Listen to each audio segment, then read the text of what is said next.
नमस्कार, आपका इस कोर्स में स्वागत है। टेक्निकल एनालिसिस क्या होता है उसको आज समझते हैं। चलिए इस सिक्के को उछाल कर शुरुआत करते हैं। पहले उछाल पे हमें सिर मिलता है। चलिए दूसरी बार कोशिश करते हैं। ये एक बार फिर हमको सिर मिलता है। चलिए तीसरी बार कोशिश करते हैं। हमको इस बार भी सिर मिलता है। चौथी बार फिर से सिर। एक आखिरी बार कोशिश करते हैं, पांचवी बार, और हमको इस बार भी सिर मिलता है। सरप्राइज्ड? और आपको होना भी चाहिए, क्योंकि ऐसे होने की संभावना सिर्फ 3.12% है। अब सवाल ये उठता है कि हम इस सिक्के को क्यों उछाल रहे हैं और टेक्निकल एनालिसिस के साथ इसका क्या संबंध है।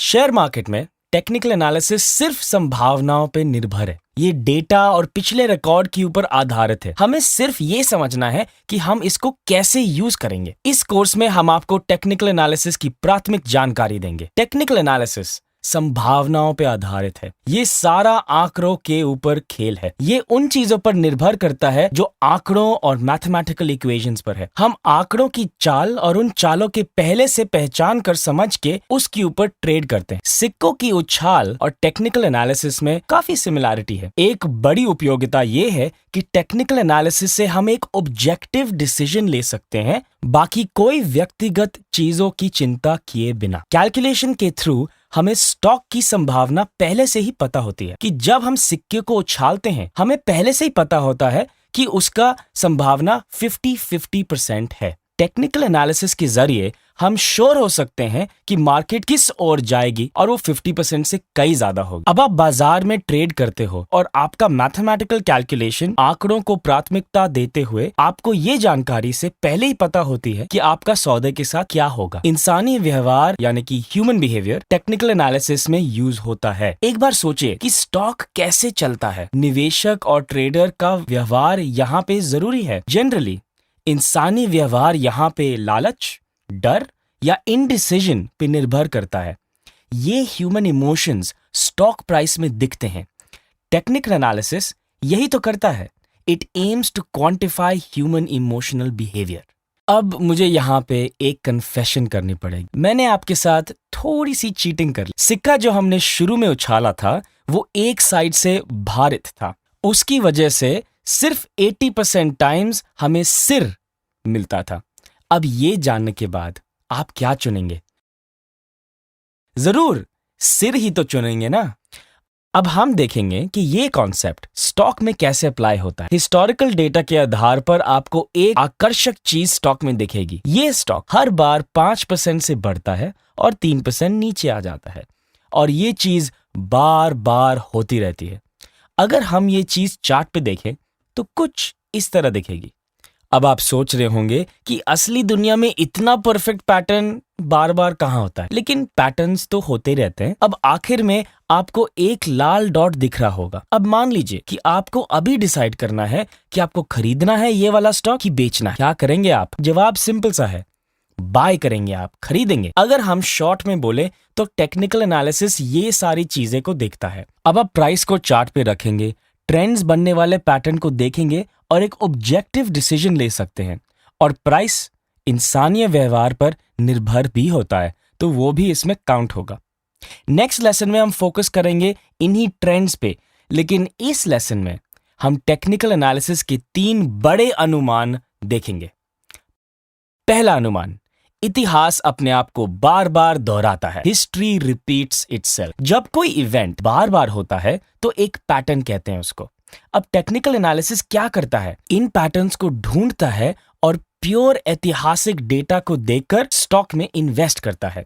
इंडाइसेस को भी देख सकते हैं हम। ये एक बहुत बड़ी वजह है कि लोग टेक्निकल एनालिसिस के ऊपर आकर्षित होते हैं। अब टेक्निकल एनालिसिस सारी सब्जेक्टिविटी हटा देता है। सिर्फ मैथ्स, सिर्फ प्रोबेबिलिटी के ऊपर निर्भर होता है आपका बाय या आपका सेल का डिसीजन। दूसरी चीज, all relevant information is priced इन।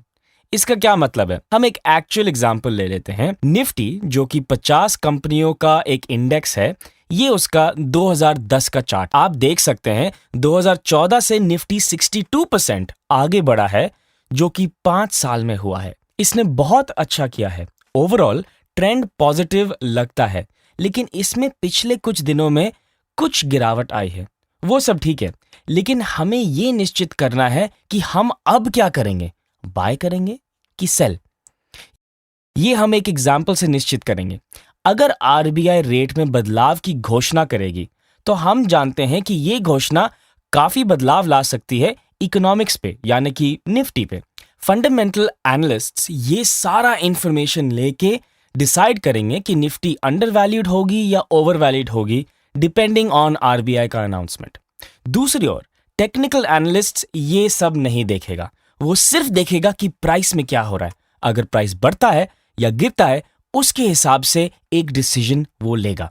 अगर ये एक पॉजिटिव अनाउंसमेंट है तो प्राइस ऊपर जाएगी, और अगर ये नेगेटिव अनाउंसमेंट है तो नीचे जाएगी, और एनालिस्ट्स उसके हिसाब से पोजीशन चेंज करें। अब जब आप नेक्स्ट टाइम टीवी देखेंगे और एक एनालिस्ट को सुनेंगे, तो अपने आप से एक सवाल पूछिए कि वो कौन से हिसाब से बाय या सेल बोल रहा है। तीसरी चीज, the fundamentals of the company matter. अब एक बात हमें यहां पे सरप्राइज करती है कि टेक्निकल एनालिस्ट्स फंडामेंटल्स को कंप्लीटली डिस्काउंट करते हैं, और जो फंडामेंटल एनालिस्ट्स हैं वो कभी भी चार्ट नहीं देखते हैं। ट्रेड एकेडमी पे हमको ये चीज काफी अजीब लगती है। दोनों के पास अपने अपने स्ट्रेंथ है और अपने अपने वीकनेस है, और आप दोनों का फायदा उठा सकते हो। फॉर एग्जाम्पल डीएलएफ देखिए, डीएलएफ का चार्ट देखेंगे तो बहुत ही सुंदर से ये अप ट्रेंड में है। टेक्निकल एनालिस्ट इस अप ट्रेंड को देख के ट्रेड करेंगे और प्रॉफिट भी कमाएंगे, लेकिन उसको एक क्रैश के साथ भी डील करना पड़ेगा, और आम इन्वेस्टर इस क्रैश से पैसा गवा देगा। अगर आपने फंडामेंटल एनालिसिस किया होगा तो आपको पता होता कि डीएलएफ एक फंडामेंटली साउंड कंपनी नहीं थी। इसके अलावा डीएलएफ से बहुत अच्छी अच्छी कंपनियां थीं उस वक्त पे, जैसे कि कोलगेट पामोलिव, जो कि हर साल 15% के हिसाब से बढ़ता था। अब कोलगेट का चार्ट देखिए, ये जो कंपनी है जो ग्रो करती है हर साल, ये एक बहुत ही सुंदर अप ट्रेंड में है और बिल्कुल सही दिशा में ऊपर जा रही है। फंडामेंटली ये कंपनी अच्छी है और टेक्निकली भी, और इसमें आप बिना सोचे निवेश कर सकते थे। मैं कहने को ये चाह रहा हूं कि अगर आपने फंडामेंटल एनालिसिस किया होता तो आप डीएलएफ में उस वक्त इन्वेस्ट नहीं करते। आप टेक्निकल एनालिसिस और फंडामेंटल्स को दोनों एक साथ ट्रेड कर सकते हैं। सो अब तक हम क्या सीखे? टेक्निकल एनालिसिस हमें एक व्यक्तिगत निर्णय लेने में मदद करता है जिसमें कोई दो राह नहीं होते हैं। अब आप संभावना के आधार पर आंकड़ों की मदद से ट्रेड कर सकते हैं। और हम 3 अनुमान भी सीखे थे। इतिहास अपने आप को दोहराता है, all relevant information is priced in, and all relevant information is reflected in price and fundamental matters. Next lesson में हम आपको ट्रेंड से रूबरू करेंगे, और ये बहुत ही अच्छी चीज है क्योंकि बड़े निवेशक, इकोनॉमिक्स और इंडियन स्टॉक मार्केट में करीबी रिश्ता है, और हम ये आपको नेक्स्ट लेसन में बताएंगे।